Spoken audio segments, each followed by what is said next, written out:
ನಮಸ್ಕಾರ ಎಲ್ರಿಗೂ. ಇದು ಸಿಂಪಲ್ ಆ್ಯಂಡ್ ಟೇಸ್ಟಿ ಆಗಿರೋ ಗೋರಿಕಾಯಿ ಪಲ್ಯ.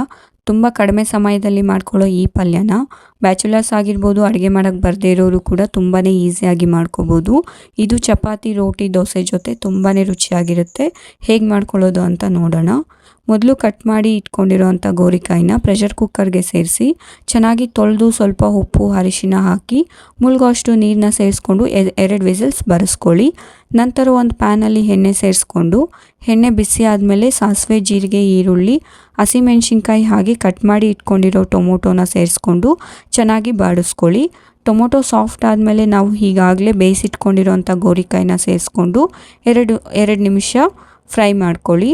ಇದಷ್ಟು ಸಾಫ್ಟಾಗಿ ಬೆಂದಾದಮೇಲೆ 1 ಟೇಬಲ್ ಸ್ಪೂನ್ ಧನಿಯಾ ಪುಡಿ, ಸ್ವಲ್ಪ ಗರಂ ಮಸಾಲ ಹಾಗೆ 1 ಟೇಬಲ್ ಸ್ಪೂನ್ ಖಾರ ಹಾಕಿ ಚೆನ್ನಾಗಿ ಕಲಿಸ್ಕೊಳ್ಳಿ. ಇಷ್ಟು ಆದಮೇಲೆ ಸ್ವಲ್ಪ ರುಚಿಗೆ ತಕ್ಕಷ್ಟು ಉಪ್ಪನ್ನು ಈ ಟೈಮಲ್ಲಿ ನೋಡಿ ಅಡ್ಜಸ್ಟ್ ಮಾಡ್ಕೊಳ್ಳಿ. ಕೊನೆಯದಾಗಿ ಸ್ವಲ್ಪ ಕೊಬ್ಬರಿ ತುರಿ ಹಾಗೆ ಕೊತ್ತಂಬರಿ ಸೊಪ್ಪನ್ನ ಸೇರಿಸ್ಕೊಂಡು ಮಿಕ್ಸ್ ಮಾಡಿಕೊಂಡ್ರೆ ತುಂಬಾ ರುಚಿಯಾಗಿರೋ ಪಲ್ಯ ರೆಡಿ ಆಗುತ್ತೆ.